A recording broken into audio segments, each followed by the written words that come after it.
जिस तरह से हमारे देश में विपक्ष को ये लगता है कि जब से बीजेपी सरकार आई है तब से देश में सब कुछ गलत ही हो रहा है, उनके साथ अन्याय हो रहा है, अधर्म हो रहा है, ठीक उसी प्रकार से राक्षसों के गुरु शुक्राचार्य को भी यही लगता था कि हम राक्षसों के साथ, राक्षस बिरादरी के साथ सब कुछ गलत हो रहा है, सब कुछ अधार्मिक तरीके से हो रहा है। मतलब जब अमृत निकला तो अमृत जो है भगवान विष्णु ने सिर्फ देवताओं को ही बांटा, राक्षसों को नहीं बांटा। और न बांटने की वजह भी पता है कि अगर उन्हें मिल जाता तो फिर क्या होता। फिर इंद्रलोक जो है वो इंद्र को मिला, हम राक्षसों को क्यों नहीं मिला। तो यहाँ पर आप समझ जाइए, यही हमारे विपक्ष का भी हाल है। खैर, एक टीजर आया या आप ट्रेलर बोल सकते हैं महाकाली शुक्राचार्य के एंगल से। और जब किसी भी फिल्म के टीजर या ट्रेलर की शुरुआत होती है तो जब उसका पोस्टर या कुछ भी लॉन्च किया जाता है तो सबसे पहले हीरो को दिखाया जाता है, लेकिन यहाँ पर सबसे पहले विलेन को दिखाया गया है। और विलेन बने हैं शुक्राचार्य के रूप में अक्षय खन्ना। अक्षय खन्ना छावा फिल्म में देख लीजिए औरंगजेब बने, धुरंधर फिल्म में रहमान डकैत बने, और अब शुक्राचार्य बन रहे हैं।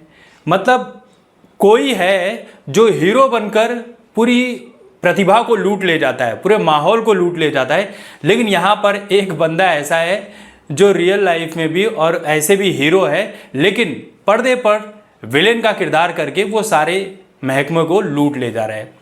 अक्षय खन्ना वही किरदार है। इनका जो रूप दिखाया गया है इसमें, जो उनकी वेशभूषा दिखाई गई है, आज से पहले आपने किसी भी विलेन का ऐसा रूप नहीं देखा होगा। क्या ही गेटअप कर दिया है भाई।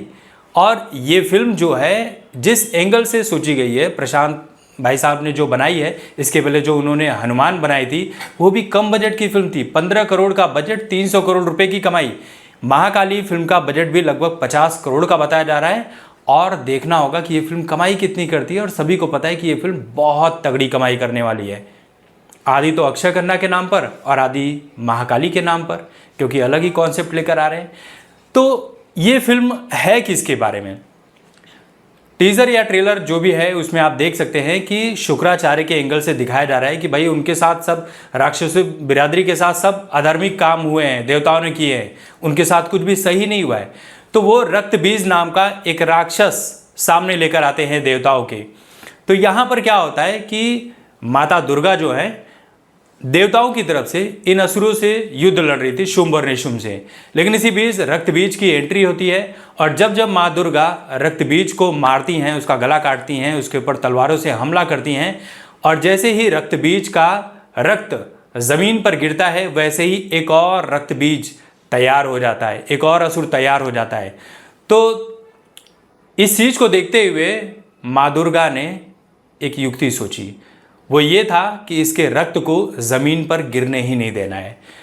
माँ दुर्गा का रूप जो है एक ममतामयी रूप है, शांत रूप है, लेकिन आदि शक्ति ही है। आदि शक्ति का दूसरा रूप है महाकाली, माँ काली। और माँ दुर्गा अपने काली अवतार में जब आती है तो जैसे ही रक्तबीज का वध किया जाता है, उसके रक्त को जमीन पर गिरने से रोकने के लिए माँ काली अपनी जीभ से उस रक्त का लहू तक पी जाती हैं। यानी रक्त बीज का जो रक्त है वो ज़मीन पर गिरता ही नहीं है, सारा रक्त माँ काली पी जाती है और इस तरह से रक्त बीज का वध कर दिया जाता है। तो ये पूरी कहानी है। अब किस तरह से दिखाई जाएगी वो देखना बड़ा इंटरेस्टिंग होगा। इसमें अक्षय खन्ना शुक्राचार्य के रूप में बहुत अच्छे लग रहे हैं। अभी गेटअप हमने देखा, जितने डायलॉग्स इन्हें लाजवाब है। टीज़र जब एंड होने आता है तो उस वक्त माँ काली का जो रूप दिखाया जाता है और जिस तरह से वीएफएक्स की सहायता से एक एक करके माँ काली के सभी हाथ निकलते हैं, उन हाथों में हथियार होते हैं, वाह वाह वाह वाह, क्या सीन है भाई। उस सीन को देखते ही बनता है। और ये फिल्म अगले साल रिलीज़ होने वाली है जनवरी महीने में 2027 8 तारीख को। और हम सभी को इंतज़ार होगा कि ये फिल्म देखने का मज़ा ही अलग होगा। आपको ये कैसा लगा कमेंट कीजिए।